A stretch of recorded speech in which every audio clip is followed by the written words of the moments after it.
Welcome back to another episode of Anger Management, the Man's Podcast. Again, Aaron's not going to be able to make it with us today. He still has a lot of issues that's going on, so I'm going to be winging it again today by myself, going solo. And I'm going to just do a little review today on actually last week's, or this past Sundays and Monday and Thursdays, NFL action, my thoughts on it. What have you learned? Talk about either surprises that are coming your way, rookie surprises going on. And I just want to say one thing also. I want to apologize about not doing a video from last week. There was so much that I was going on Wednesday that I didn't have enough time to really get one in there. I should have even just did one video, even in passing, like, hey, apologize, we won't have a video, but I'll do one for next week. But again, I thought it didn't do it. That's me. I have to realize that when you want to do a podcast like this, you have to be consistent and you have to do it a lot. Even though I'm just starting off and I don't have that much of a fan base at this moment, in order to get one, you have to be consistent to have people coming back a lot more. So, want to apologize about that. But let's go ahead and talk about what have you learned in week 2 of the NFL. The Dolphins suck. I'm surprised, but the Dolphins suck. And why am I saying that they're surprised? Is because the Dolphins were not, they were that bad last year, but they weren't that good. But now they're just abysmal. And it seems like now they're trading away all their good players. And everybody's saying it's a fire sale. But of course, you got the PR move. Oh, it's not a fire sale. We're just trying to stack up picks, trying to get in it. You're tanking the season away, and it's not fair to the fans. I'll put that right there. It's not fair to the fans of the Miami Dolphins, because they paid their hard-earned tickets to see a competitive game. In the past two games in Miami was horrible. 59 points were scored on that team, and 43 the next week. I'm sorry, as a Niner fan, if the Niners were just allowing teams to score left and right, I would be very disappointed. And I would definitely, this would be my podcast, ranting about the way how the team looks. So that's my take on that right now. Very disappointing. And you know what makes it worse is Brian Flores like, we're still going to be sticking with Ryan Fitzpatrick. He gives us the best chance to win. He probably does, because from all reports, Josh Rosen still doesn't know the offense, which I'm shocked, because this is his second year going in. He should know the offense. He should get it better. He was a top 10 pick, and he was he could have been a top 1, but due to injuries and other reasons why he was not the first pick overall. Probably because everybody's in love with Baker Mayfield. Another subject for itself. We'll circle back to that one. But Josh Rosen should be. But you know what? The way how Fitzpatrick has been looking, you need to start going ahead and start playing Josh Rosen right now. Fitzmagic, there is no more magic. Just wanted to say that right there. And I'm just going with just the surface right now. It's just horrible.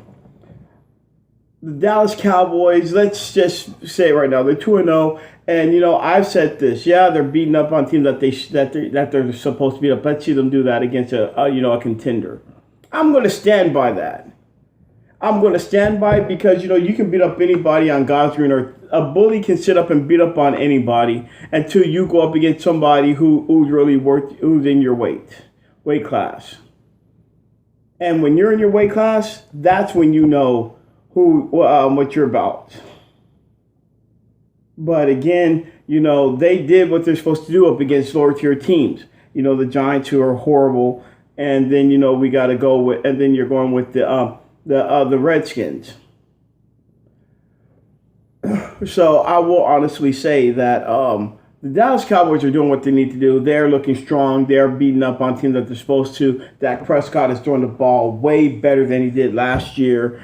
The defense, I haven't really watched a lot of their games, but they're doing a pretty good job of making sure that they're not being a liability on that offense. The offense is looking pretty stellar. Now imagine this offense with last year's defense. I think we'd be looking at a different outcome last year. So that's what I'll go with that one. Let's think of somebody else. A surprise. The Buffalo Bills are surprising me right now. Yeah, they beat up on the Giants and the Jets and the Giants. But Josh Rosen has been playing pretty well. He's been throwing the ball with ease. He's been controlling the ball. He's been holding the ball. He hasn't been turnover prone. He's been able to run. And again, he's slinging the ball. He doesn't have that big time number one threat as a receiver. But with John Brown, Cole Beasley, Zay Jones, and everybody that they have right there, he's doing an astounding job. Even with them getting rid of Shady McCoy. They've been looking good. Their defense has been stellar as well with the turnovers. And, it's their front seven, at Oliver. I just really like the way how they've been playing so far. And then we're going to circle back to the Jets, who is another horrible team. But I'm just saying that they're horrible because on Monday night they looked kind of inept, right? We want to say that they looked really inept and they looked horrible. Because they fucking were. Let's just be for real here. This was a team who everybody was saying, this is a team that's going to turn the corner. They are going to this year fight with the Bills to see who's going to take the AFC East. And they look shitty. I know it's early in the season, it's week 2, but they look shitty. So Sam Darnold, hey, whoever you're fucking kissing, whatever, stop that. This is at this time, you need to get over your mono and let's come back. Let's go ahead and come back right now. Because you're surprised me. The Jets were surprised me. I actually had them being number 2 and being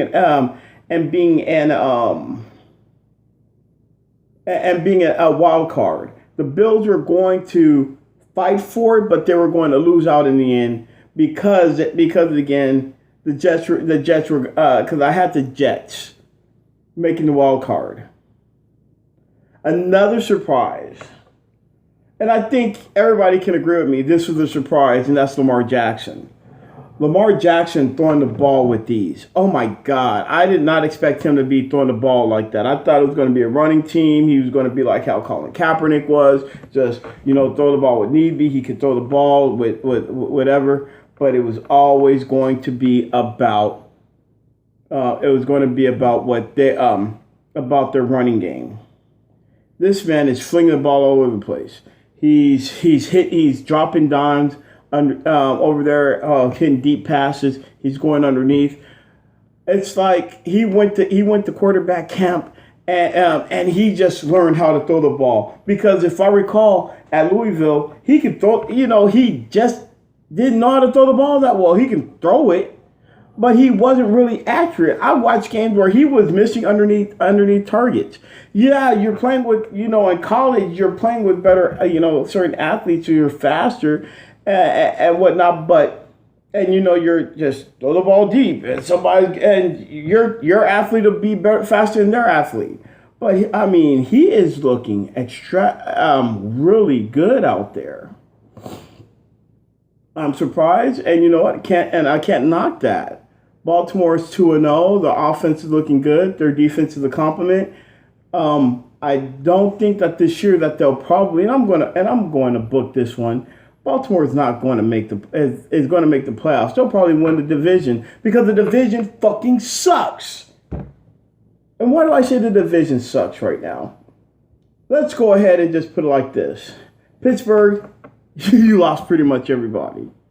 Cincinnati, you just saw what happened. The last 2 games, they looked horrible. Cleveland, yeah, let's go ahead and talk about Cleveland right now.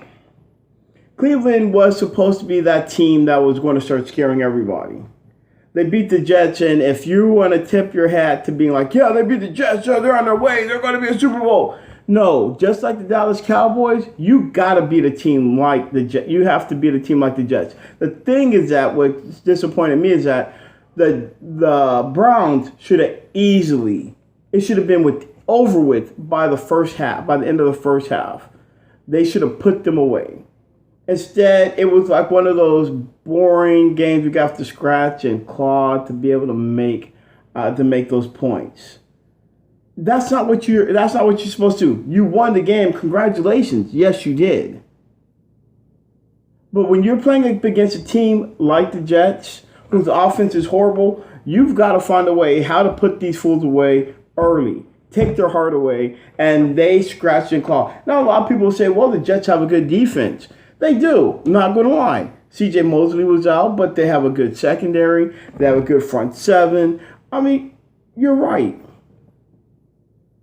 But with the Browns' talent versus the Jets' talent on defense, you've got to take advantage of it, especially with what they got across the board. Baker Mayfield is not ready to make that step. Baker Mayfield, to me, is just riding off hype. And to me, and only me only, and I'm not going to say anything else, he's not ready. He looked the part, but that's just not it. He's not there yet. And then now let's see if there's something else that was sort of like one of those surprises, And I was really surprised that the Cincinnati Bengals played the way how they played against the 49ers. Now, the diehard 49er fan, yeah, I love that victory. Jimmy Garoppolo looked good, even though we had bad Jimmy throw an interception in fucking quadruple coverage. But I am going to digress. There were other plays where Cincinnati, I'm just surprised, like, really? Wow. Y'all marched up and down the field on the 49ers. And the 49ers definitely, put up a 40 burger on you. That 40 burger tastes so damn good. But I was not expecting this team to play the way how they did. Could we say because Joe Mixon was coming back and, they were going up against a dominant front seven? Let's say that. Because the Niners do have a dominant front seven. Whether you like it or not, Robert Saleh has the Niners defense playing great. Ahkello Witherspoon is playing exceptionally well. And then, you got Fred Warner. You got Quan Alexander. Quan Alexander is playing out of his mind. Right now at linebacker, you've got everybody on that 49er defense playing great. But I was not expecting Cincinnati to get ran over by the Niners from last week. I expected them to play like how they played up against the Seabags. Yes, I'm sorry. I can't call them by their full name. They're the Seabags to me. F them and what they stand for. Let's, and I'm going to briefly go over the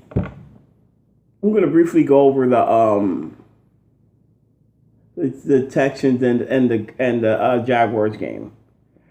That was a defensive game, whether we like it or not. Both quarterbacks played exceptionally well, did the best not to put themselves in bad positions. Gardner Minshew in his first start played real well, threw for over 200 yards. You had, of course, Deshaun Watson running for his life because his offensive line sucks. Defense doing what they had to do, both sides. Both defenses played well. Now, you can talk about, well, Jalen Ramsey wants to be traded. But you know what? Tip your hat out, Jalen. That game, you held DeWan Hopkins to a good. You held him. You did what you had to do.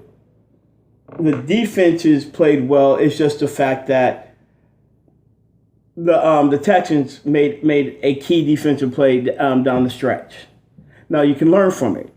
You're 0-2. You went up against a team like Kansas City week 1, and if you're not a high-flying offense like them, and your defense isn't going to stop them, yeah, you're going to probably lose. But this game, you're going into Houston, and you did a pretty good job about that way. And they made one mistake. You can learn from it. And you know what? I think that it won't be a long season that everybody may think it is. I think Gardner Minshew will probably be the future for Jacksonville if he keeps playing the way how he's playing. He's not a liability. He's not hurting the team. He's actually doing a pretty good job for what he's done so far. Now we can say, well, you don't have tape on him. Somebody will figure him out. That's why I said he could be. I'm not going to say he is, but the way how he's playing right now, for his first career start, going up against KC, then I think that we will definitely see where Jacksonville will be next in the next couple of weeks, especially when you have Leonard Fournette, and then you have the rest of the receiving core over there, and then you have that defense. So I definitely will go with that. And then let's go with New Orleans. A team I hate. A team I can't stand. But I like Teddy B. I'm a big Teddy B fan. I liked him since Louisville. Thought that when he went to Minnesota, I thought Minnesota would have been a big break for him. He would have just been outstanding. Everything with him would have just been great. But shit happens. But I'm just going to say that right now that you can focus on Teddy B taking all the snaps, getting ready for everything, getting used to the offense instead of just being there, I think that he's going to do an exceptionally good job in New Orleans. I think he will. I think that he's going to have a short leash because everybody loves Taysom Hill. They love Taysom Hill over there, and they're probably waiting. They're going to give him his chance because he stayed there and he was the number 2. But they love Taysom Hill. So if Teddy B does not produce some victories, it's going to be the Taysom Hill era, and they will probably write that shit out. And they're not going to bring and depending on where their record is, Drew's not coming back for the rest of the year. They're going to see where they got with Taysom Hill. They have a short leash with Teddy, and then they'll say, well, it's just racism. Why not? It's not the fact. And you know what? As a Teddy B fan, I'm not seeing racism. I see the fact that they love Taysom Hill.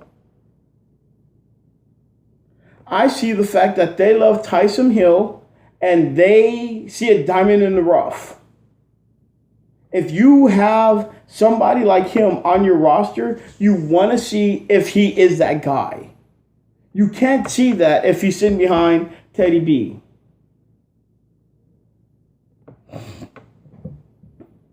And that's why I said, as much as I love Teddy B, he put himself in a bad situation coming back to New Orleans. Because with him being in New Orleans, it's not going.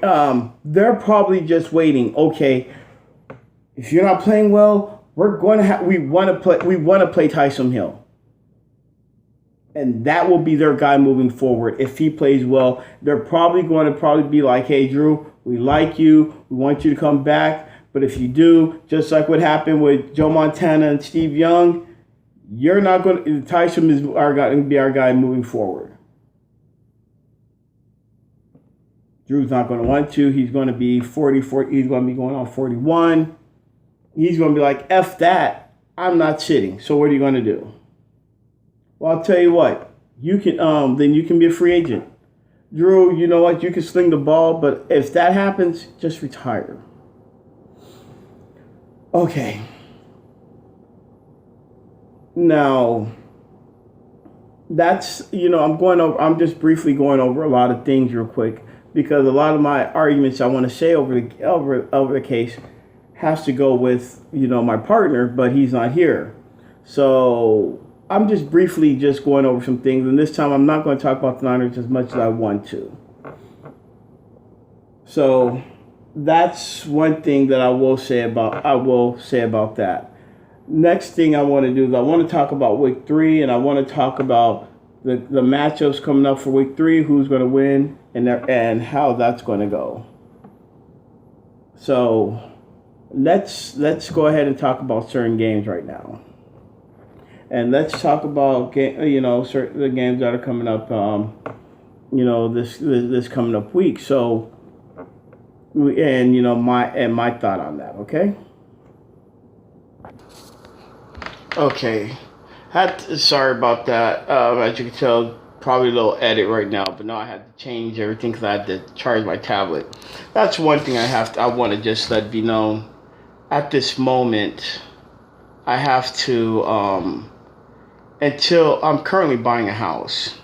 Because I'm buying a house, I can't really buy any computer, not computer, but any cameras or anything working right now because apparently you have to watch what you spend. If you do, everything's going to come back to haunt you. So I'm doing everything on my tablet. And my tablet is charging, and if right now, because it's at 8%, and if I try to use it, it's going to die me in the middle of it. That's why there's not being any edits or anything, any music or intro. That's going to have to be after I buy the house. Sorry about that. Which will probably be, hopefully, by the end of the month. Then I can buy my camera and I can be able to do some editing and I can be able to do a lot of things that I want to do. But at this moment, I have to record on my tablet right now.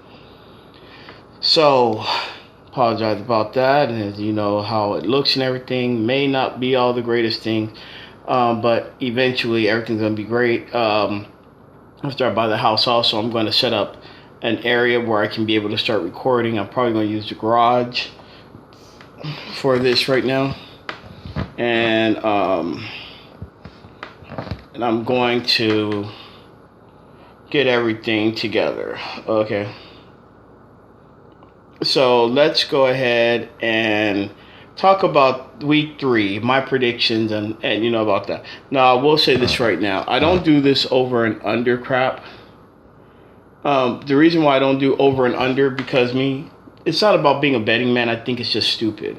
I just rather talk about who's going to win, and I'm going to try, and I'm going to, again, I'm winging it right now. I'm not doing any of my homework, which I should do.